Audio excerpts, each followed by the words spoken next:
Assalamualaikum warahmatullahi wabarakatuh. Shalom, Om Swastiastu, Namo Buddhaya. Perkenalkan, nama saya Fitriana Jafar Padandi dengan NIM 2022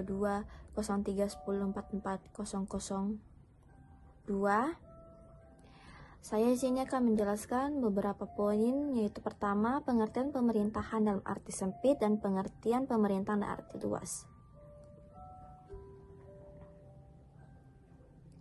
Suatu pemerintahan yang hanya melaksanakan tugas eksekutif saja itu dinamakan dengan pemerintahan arti sempit. Pemerintahan dianggap hanya memiliki satu fungsi, yakni eksekutif, tanpa memandang fungsi organ lainnya. Pengertian ini dipengaruhi pemikiran Montesquieu soal pemisahan kekuasaan, di mana pemerintah sama dengan eksekutif. Definisi ini cenderung terpaku pada tradisi Inggris serta sejumlah negara di Eropa, Asia, Afrika, dan Amerika Latin. Yang kedua, pengertian pemerintahan dalam arti luas. Dalam arti luas berarti pemerintahan merupakan segala urusan yang dilakukan negara untuk menyelenggarakan kesejahteraan rakyat serta kepentingan negaranya sendiri. Pemerintahan tidak hanya menyangkut lembaga eksekutif saja, melainkan juga legislatif dan yudisial.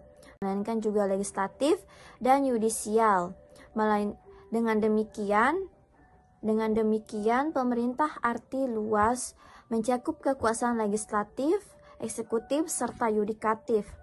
Ketiganya menjalankan tugas untuk mencapai tujuan negara. Yang ketiga, mengapa pemerintahan dikatakan sebagai kebutuhan? Pemerintah memiliki tanggung jawab untuk memenuhi kebutuhan masyarakat.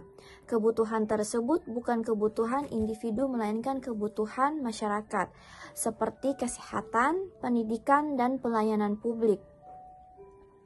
Pemerintah bertanggung jawab untuk menyediakan pelayanan publik yang dibutuhkan oleh masyarakat. Kualitas dibutuhkan untuk menjamin terpenuhinya kebutuhan masyarakat. Pemerintah harus memastikan kualitas pelayanan publik ini tetap terjaga dan terus ditingkatkan. Pemerintah juga memiliki tanggung jawab untuk memastikan bahwa kebutuhan dasar rakyat terpenuhi. Keempat, mengapa pemerintahan dikatakan sebagai ilmu pengetahuan? Ilmu pemerintahan adalah sebuah cabang ilmu dari kajian ilmu politik. Sampai saat ini masih terdapat beberapa perdebatan mengenai ilmu pemerintahan dan ilmu politik. Kajian utama kepemimpinan pemerintahan adalah kebijakan. Masih terdapat beberapa perdebatan mengenai ilmu pemerintahan dan ilmu politik. Kajian utama kepemimpinan pemerintahan adalah kebijakan pemerintahan, dan pada intinya membuat suatu studi tentang proses kebijakan itu sendiri, karena kebijakan publik merupakan decision making atau memilih dan menilai informasi yang ada untuk memecahkan masalah. Pemerintahan merupakan suatu ilmu dan seni, dikatakan sebagai suatu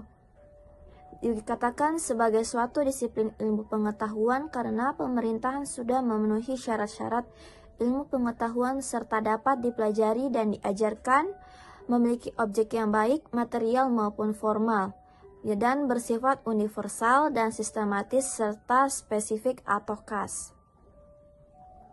5. Pengertian kekuasaan dan sumber-sumber kekuasaan.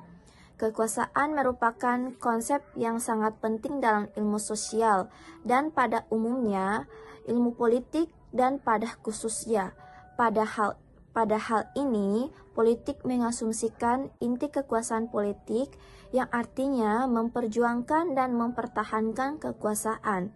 Kekuasaan erat dengan kaitannya atau 6 bagian. 1. Kekuasaan formal atau legal. 2. Kendali atas sumber dan ganjaran. 3. Kendali atas hukum dan ganjaran. 4. Kendali atas informasi. 5. Kendali ekologik. 6. Kekuasaan kepribadian. Yang kedua, ada kekuasaan pada sumber politik dibagi lagi menjadi 4 bagian. 1. Kendali terhadap proses pembuatan keputusan. 2. Kondisi kepemimpinan atas dasar kekuasaan politik. Ketiga, partisipasi pimpinan dalam mengatur partisipasi anggotanya. Keempat, institusionalisasi. Kelima, tujuan mempelajari ilmu pemerintahan dalam kehidupan bermasyarakat. Manfaat serta tujuan berasal belajar ilmu pemerintahan, kita dapat mengkaji ilmu pemerintahan secara awam.